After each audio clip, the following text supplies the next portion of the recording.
Let's clean that color a bit. What is up, everybody? How's everybody doing? What's going on? All right. Warm it up a little more. Yeah. Don't warm you up. All right. So today I wanted to bring on a youngster. A youngster who's still in the game, still hitting it. 40 years old, Big Drew, monster of a human, man. You want to see a large person. I mean, I know that I'm around a lot of these guys that are just monsters as is, but he's one of these kind of guys, you know. I'm not sure if he's 6'3", 6'4". Looks like he's 6'5", 300 pounds, but we'll find out exactly what it is. He's going to jump on with us, and then we're going to kind of go over his approach to his lifting as a youngster, and now that he hit 40 years old. And let me hit this. Let me go a little live action here. Yeah, but Serge, get up like some kids and those guys on TikTok, showing the kids that will post it.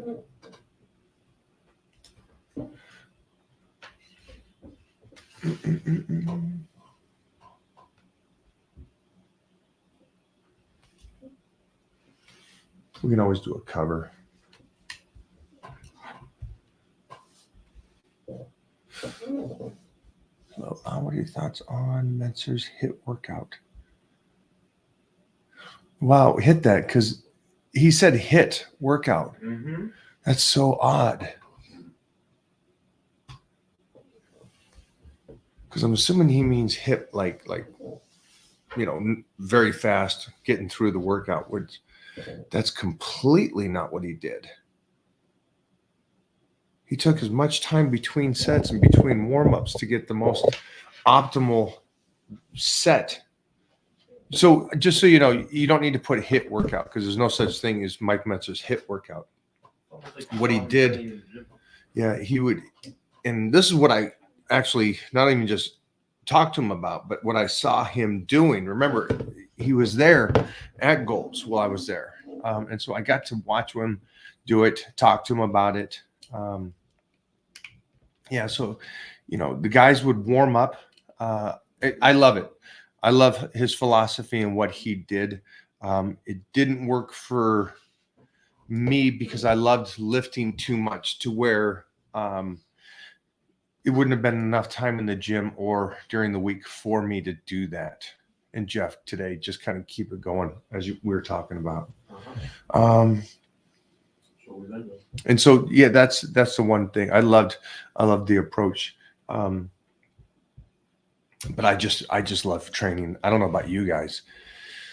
And then also there was stuff that I saw that was different than what was portrayed. So, you know, and that's the discussions you would have to have with him. And I don't want to say what I saw was so much different than what he talked about, but it was different to me from what I saw. But talk to people like, I think Aaron Baker would be one of the great ones to talk to about that, because Aaron not only did the style of training and trained with Mike Metzer, but he also made it out the other side, still being healthy, without those crazy injuries that others had when they were training with him. So that would be a great thing for you guys to do, is talk to Aaron Baker. It'd be, plus just a great bodybuilder himself, Aaron Baker. Let me go live on the old Ticker Talker. And then you flip that the way you want this.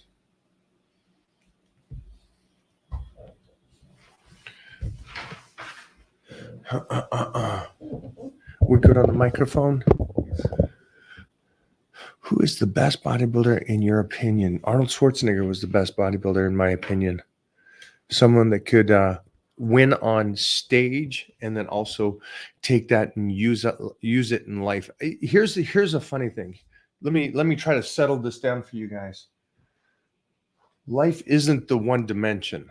So it's like if this makes sense for you guys. You guys always say like, what is his name? Ronaldo or Messi is one of the things that you guys, right? All the world talks about those two. So those are both soccer players. Obviously, those are two great soccer players. But again, I'm going to go with the guy like Ronaldo that is not just a great soccer player, but his life outside of soccer is such a level that nobody gets to. And so that's the same thing with Arnold. Like, who's the greatest bodybuilder? Lee Haney was a great bodybuilder, and what he did outside of it was awesome. I think, but Arnold, he did so much more than anybody, any champion bodybuilder. For what I like in life, he did so much more. Besides jumping into politics and doing that, and then into the theaters and doing that. So it's, again, Arnold.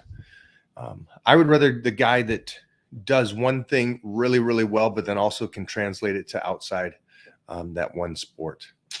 That's for me. I am in the Hall of Fame for both. Right. No, you don't have to. Yeah. But you throw them up there. Let me take a look. Couple people in here I'm already hitting. Oh, no. Let me see it. Let me see the funness. Annoying if you spam my chat, guys. Oh, they're just spamming it. Spam the chat. Come on. Yeah, I gotcha. Yeah, you're in the Hall of Fame. Yep.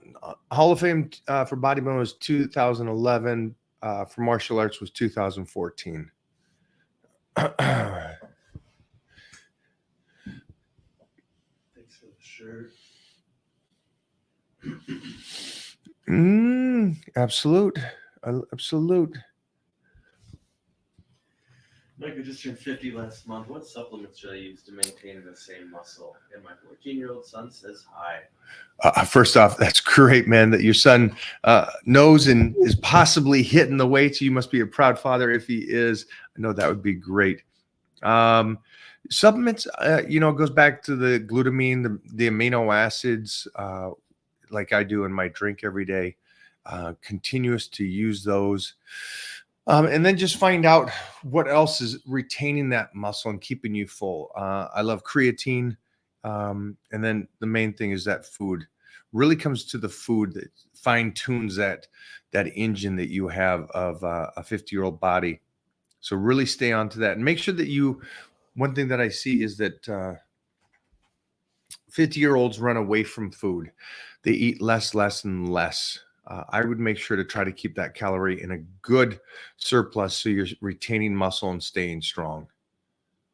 Yeah, great question though, champ. I appreciate you.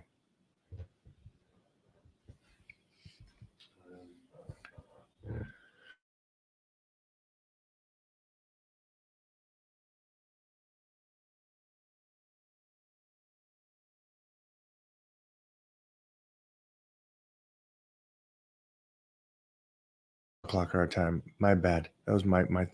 We'll jump back in. Yeah. Let me take a couple more questions as we're here. Let's roll. Love you, Mike. Love the workouts. Thank you. You changed me with positivity and motivation. Whoa. All right. I know you've been training and eating perfectly for over 40 years, but if you could go back in time, what's one thing that you would do differently? I think somebody just said it. I would have done less secondary work because we were just talking about like Mike Mentzer principles. I think there was a lot of great things in that statement, but I think I loved it too much that I should have pulled back a little bit, especially in my teens and 20s. As strong as I was and as big as I was, I would have been bigger and stronger. So yeah, that's the one thing I would have said to myself. And then also in my early teen years, when I was going through puberty, I wish I ate a little bit more precise for that age relative to just calories.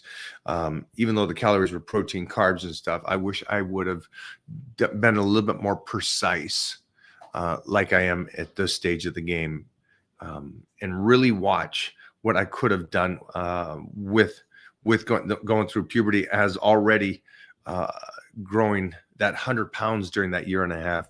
What could I have done even different? But that's, I mean, I'm okay with where it turned out as is. So, that's just fine tuning. But I get to do at least some fun stuff with the kids that follow me now in the Titans around the world, those young high school kids and junior high school kids that are wanting to train and get big and get strong. So what's cool is being able to watch those guys and guide them and give them the knowledge, especially at that age, that they can really use it and then create these superhuman physiques by their teenage years. Trying to do the Titan Crew. Yeah. You have all that experience that you've collected not only from yourself, but that you've learned from other people, and you've kind of created this awesome group where you assemble all of that information in one spot, which is sweet. And we were talking about that the other day. If Arnold invited you to his house to train, would you be there? Or are you gonna say, "Oh, you know what? Actually, I think I gotta finish up some things here first"? Nah. Yeah, that one's yeah. I mean, I know not everybody loves fitness to that level, but man, for those that want to, it's like I had the opportunity, and I told my dad, I had the opportunity to go meet Bill Pearl as a prepubescent kid, and Bill Pearl told the promoters in Washington State, "Yeah, let the kid come down here. He can train with me at the barn." And so my dad drove me down to Oregon to train with him, and I was 13 years old. But that's the desire I wanted.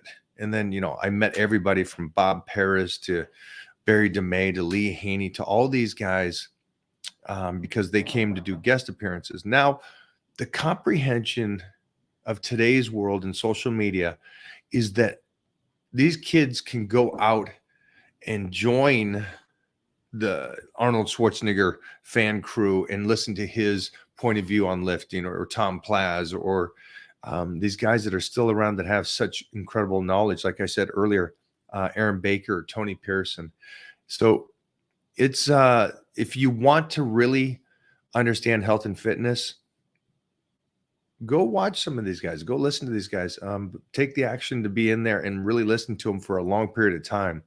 Really, really discover what works. Mike, I'll find out more about Aaron Baker. Oh, that's what HIT. Yeah. Thank you for that. It wasn't HIT cardio, like mentality, high intense training. And he was intense. Absolutely. And he was a bright cat, and I was lucky to be a kid around him and others like that. In my mid-50s, been training harder lately. If you could pick one supplement to aid in a more speedy recovery, which one would it be? Glutamine. It's a good one. Yeah, but it's creatine, branched chains, EAAs, steak, sleep. Yeah, I'm not picking one. Nobody has to pick one. And yeah. Any new challenges you're taking on? Yes, quite a bit. And we'll be talking about that here in the future, but we got a couple great things coming out here in the next couple of weeks, like Divinity, the movie that will be launching on October 13th. So what do you think about C-Bum's physique? Oh, C-Bum's great, man. I think he's the leader in the health and fitness world for youngsters and motivation and seeing what's possible. I think he's a great one to follow, and he's got it seems to me he's got a great personality and humble. James, take a little break. James, are you even on the blitz though? What's he saying? Are you on it? He's feeling a little Just finishing up the blitz. inflammation on the hip flexors. I got you. Change up those squats, remember. Feel free to change up that technique. Good job, James. James always putting in the work, though. Much better than Jeremy and Bobo. What do you think of the JM press for triceps? I don't know it. That's the one. More of a collapse elbow forward. Yeah. I think anything moving and straining the elbow is a good thing.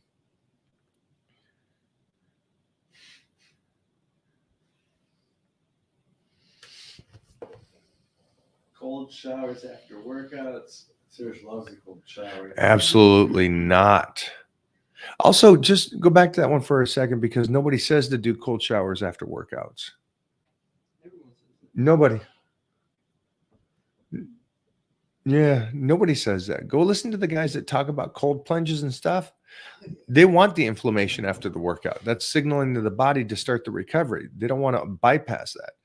So, but this is one of those interesting things that somebody hears something. Hey, I hear fasting is good, and so now everybody just jumps on and says, yeah, just don't eat. This is the same kind of thing. Yeah, cold showers after the workout absolutely will demolish your gains and what you're trying to get the body to do. Just a side note there.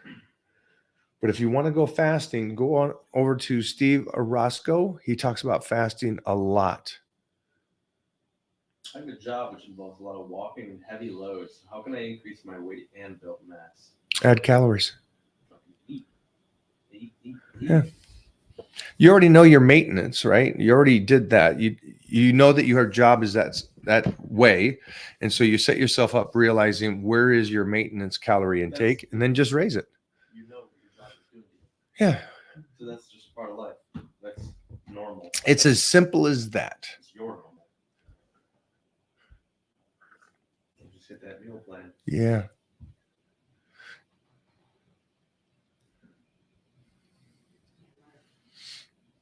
I like this one. Thoughts on dirty bulking? You'd have to tell me what a dirty bulk is. You're eating out all the time. Just Come on, pretty much Serge. you're only focusing on Come on, the Serge. calories, not the source of the I food. think Mike doesn't know what Really? dirty bulk is. Yeah, come on, man. So my research crew over here, head up by Dr. Serge, is saying that a dirty bulk is someone that's eating a calorie surplus, but it's more calorie based relative to the right macros that for your body. Like, I'm gonna. So could you do like if this guy's saying this thing called dirty bulking? So would that be like, could you have pizza and pasta, Everything. chocolate milk? If I have 1,000 calories left, I'm gonna eat a whole box of Reese's cereal. The Heath Evans peanut butter donuts, and that'd be good. The milkshake. Remember? Yeah. Yeah, the Oreo milkshake you made. Okay. All right. That's a dirty bulk right Yeah, I'm sorry. I'm not really familiar with this thing. This again, dirty bulking. Sounds like fun. I'd say that, but also just sounds like it doesn't make sense to me just because you want nutrients. And we can go back to the point of I get the understanding of wanting to eat something that tastes great. But again, food is basically just nutrients for your body. So if this is something that you really like, you're just basically eating nutrients to feed the body the correct way. And a bulking phase would be taking place with those kind of calories, that kind of food, just with more of it. But thank you. I appreciate that. I'm getting in touch with the youth of today by learning these new things. I just heard the other day there's a thing called bro science. BRO? there. Oh yeah. Okay. Is it not BROOO? No. Like bro. What's up, bro? No, that's a surfer. That's a surfer. Yeah, Okay. Gay. Bros. All right. So I'm just learning all this stuff, guys. But feel free to teach me about bro science, dirty bulking. I'd love to learn. Same question. I'm eating clean, but why am I not getting muscular? Yeah, you just Protein above 150.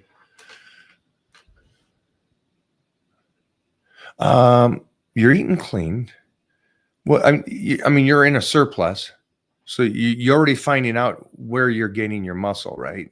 So you took in your average. Maybe that average that you're at right now isn't your surplus. maybe you're burning that off. So you really do. This isn't like one of those things where you calculate in. It's a good starting point. Calculate in your body weight, take in your protein, body weight, some healthy fats, and then add in your carbohydrates to finish out your calorie intake, and then work from there. You got a great starting point at that point, and now you just kind of find out where you need to move it up to where you start putting on strength, which is muscle, right? If you get stronger, you're building muscle, and then you're putting on weight. So that's the best way to do it. How do you feel about training with heavy weights using cheating? I've never heard that before. I'm sorry. By cheating, yeah, you're saying bad form. I've never heard that. So, not for me, not for anybody I've ever met in my 40-year career. I've never heard somebody saying when you lift, just use heavy weight and then cheat it up. I've never heard that. Is that? I'm somewhat new to this terminology. Is this a new thing, Serge? Research? I don't think so. Nobody says that, I right? don't think it's new. No. Jeff, anybody ever say that? Too many people can opinionate online, so they call it back. Yeah, sorry, sir. I've never heard that. Using cheating low reps. And it's a combination of, I mean, if you're using heavy weights, right, you're probably a little bit more low reps than high reps. But I don't understand the cheating.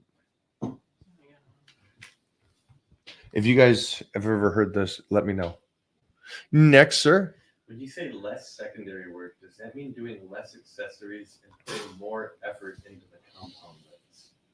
No, it just means exactly what I said, less secondary work. Yeah, you don't substitute.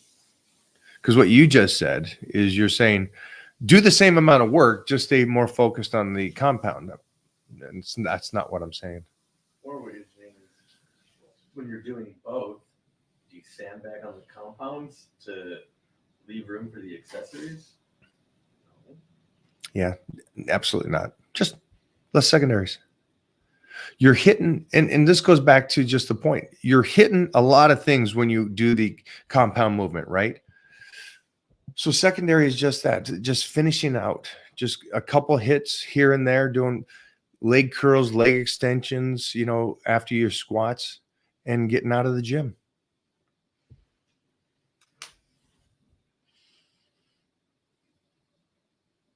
It's bad to do cardio every day. I'm relatively skinny, but I don't want to be skinnier. So the question was, is it bad to do cardio every day? I'm skinny and I don't want to get skinnier. What? My brain hurts now just hearing that. Damn. So I gave you that one. That's well played, sir. Well played. That was great. All right, guys, we're going to finish it here. We'll talk to you guys in about 35 when we get Drew on here. We'll talk to you guys in a bit.